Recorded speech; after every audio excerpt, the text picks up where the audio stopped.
Do you ever look at something and wonder, whatever did we do before it was invented? I do. I love roaming around old junk shops trying to work out what on earth things were for. I sometimes pick something up and see if I can figure it out while Hillary loud whispers to me, "Put that down." Shopping can be such fun, can't it? This week, I've been thinking about some things that were amazingly clever when they were invented, but well, mostly they aren't useful anymore. Hello, my name is Ian Currey and this is Thinking Out Loud. Come on, let me tell you what I think.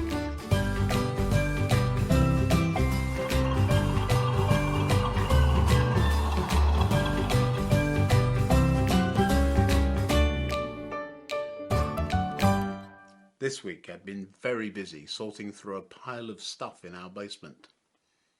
Some of it brings back all kinds of fun memories, but well, most of it, although really not very old, is obsolete and not much use for anything. Do you remember these fun toys? They've had a bit of a resurgence recently because one of them appeared in a very popular movie. What seems like long ago, these fun drawing tablets would occupy us for hours as we tried so hard to draw something half recognizable. On one hand, if you made a mistake, you could tip it over and give it a shake and start again.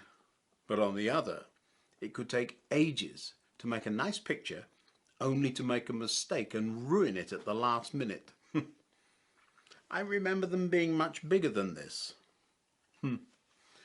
I was always interested in how things worked, and rather than taking one to pieces and making a big mess, I spent hours winding the knobs back and forth, clearing the whole screen of the magic dust so that I could peer inside and see how it worked. I'm sure these days few would take the time to draw on one of these for very long, but what a clever idea it was. I've shown you this before too. Do you remember? It's a Morse key. It's used to send Morse code. It does look old, doesn't it? Long ago, when I worked as a radio officer aboard ships, I used this very Morse key to communicate with other ships and send messages to people all around the world so that they would know where we were. I'm very rusty, but once upon a time I could send well over 20 words a minute. What a clever idea Morse code was. Clever though it was, nobody who works as a radio officer has to send Morse code anymore. Technology has moved on, and most radio officers were replaced by clever machines that communicate using satellites, all by themselves. So many things have come and gone, haven't they? Things we thought were so special when we first bought them, and now we don't really know what to do with them. I found one of my old movie cameras the other day. I used to make stop motion animation with it and still have a good number of the short films that were made using it. One of the films was a chess game that played itself. I think there were even a couple of illegal moves in that film, but it was fun to see the various battles between the pieces and the magic that went on. It took many hours just to make a few seconds of film, taking one frame at a time and often needing 24 different pictures for every second of film. Driving home from work one day, I wondered how hard it would be to make stop frame movies using modern equipment, and if I could still remember all the tricks I'd learned so long ago to make it work. So I tried a quick sequence, and sure enough, not only do the old tricks still work, but these days it's so very much easier to do. Perhaps I should spend some time making a new movie or two and let you see them. maybe. What a clever idea animation is, isn't it? You all know by now that I love trains. Today, someone very kindly gave me a lovely model locomotive, and I hadn't seen this one before. It's interesting to me though, because these locomotives ran on the lines around my home when I was a small boy. What makes these particular locomotives interesting is that they ran on the Southern Region's electric third rail network.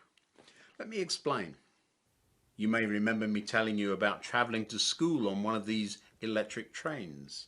Electric trains in that area of England were nothing new.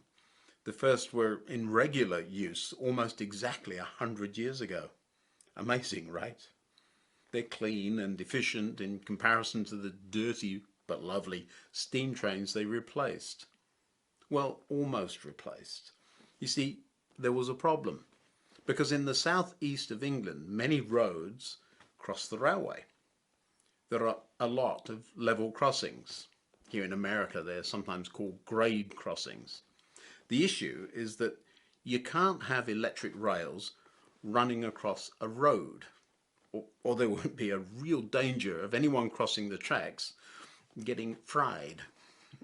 To keep everyone safe, gaps were made in the electrical conductor rails so that nobody could come into contact with the 750 volts they carry. Now, passenger trains were generally fine. They had multiple motors along the train and electrical pickups along the length of the train so that they could easily navigate these gaps. Freight locomotives or other locomotive hauled passenger trains, though, had a problem. When the gap in the powered rails was directly under the locomotive, the train would stall and get stuck on the crossing. Not ideal. What could be done? Well now, a very clever engineer worked out a solution to the problem. A huge flywheel was added to locomotives that used these rails. When the locomotive was unable to pull power from the track, the heavy flywheels turned and their momentum took over and powered the train across the gap. What a clever idea. Now, these days, while a few of these locomotives still run regularly, most trains are much longer and faster, and the relatively short gaps at the crossings are much less of a problem. This is, of course, one of the many reasons overhead power lines are much more common. The old ways of doing things are so often just clever though, aren't they? I mean, some of the cleverness that is now sitting in attics and basements collecting dust was truly ingenious. Oh, they don't make things like they used to. No, they don't. But often that's because someone very clever has looked at those things that we used every day and found a simpler, more efficient, and equally clever way to make our lives easier. As we grow older, there are so many things that we keep as memories of the way things were. My shelves here are a good example of that, I suppose. There are cameras there that are in perfect working order, but film for them is no longer available. And if you do manage to find it, have fun finding somewhere to process the film. It wasn't long ago that every town had a 1 hour processing shop, or the Routemaster bus there that has been replaced by electric trams and clever hybrid buses. I love steam trains. I'm quite capable of nostalgia and looking back at the way things used to be in the good old days. It is true that some things were likely better back then, but so very many things really weren't. We have a rather selective memory sometimes, don't we?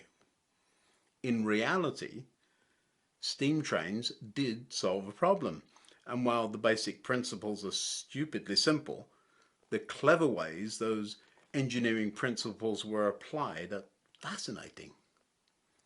Steam locomotives, though, were generally filthy things that were ridiculously labour intensive. Injuries amongst the crew were commonplace, and while remarkable feats of engineering, modern day trains are clearly safer, cleaner, and faster.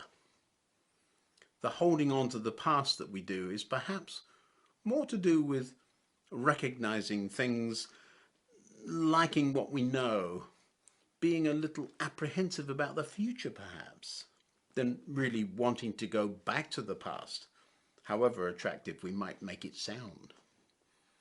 Moving on, attacking the next problem, enjoying and embracing change is all part of life, isn't it? A good friend once told me, there is no same. You move forward or you fail. You cannot settle down into a comfortable corner for long. Eventually, life moves on past if you try that. There's a lovely phrase in the Bible, hiding in a story, where Isaiah is encouraging the troops before a battle.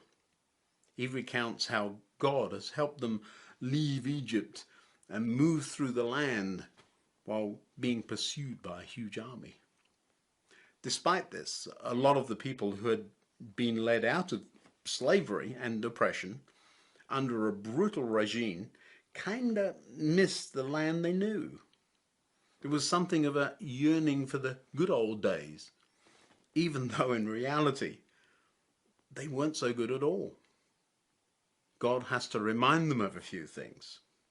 I am the Lord who opened a way through the waters, making a dry path through the sea. I called forth the mighty army of Egypt with all its chariots and horses. I drew them beneath the waves, and they drowned. Their lives were snuffed out like a smouldering candle wick. And here's one of my favourite don't look back quotes. God has just laid out what he has done and how great it was, and goes on to say, but forget all that.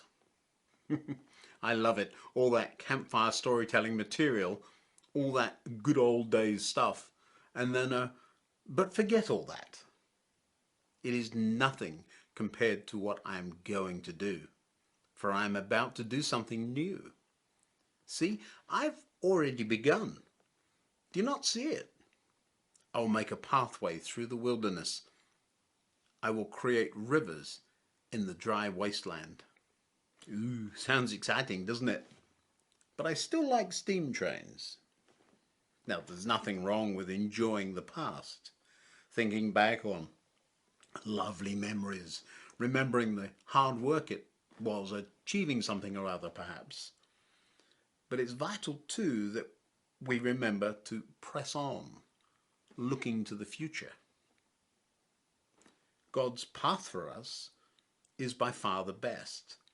Moving along that path can be scary sometimes, making us want to resist making steps that bring us closer to God and closer to each other. Of course, I'm not saying throw out every good old thing and always reach for new. No, that's just silly. The future, however scary, is a wonderful place with all sorts of excitement that will intrigue and frighten, challenge and stimulate. We're all going there, like it or not. And from where I sit, I think I'll choose to like it and embrace the change that presents themselves. Until next time, goodbye.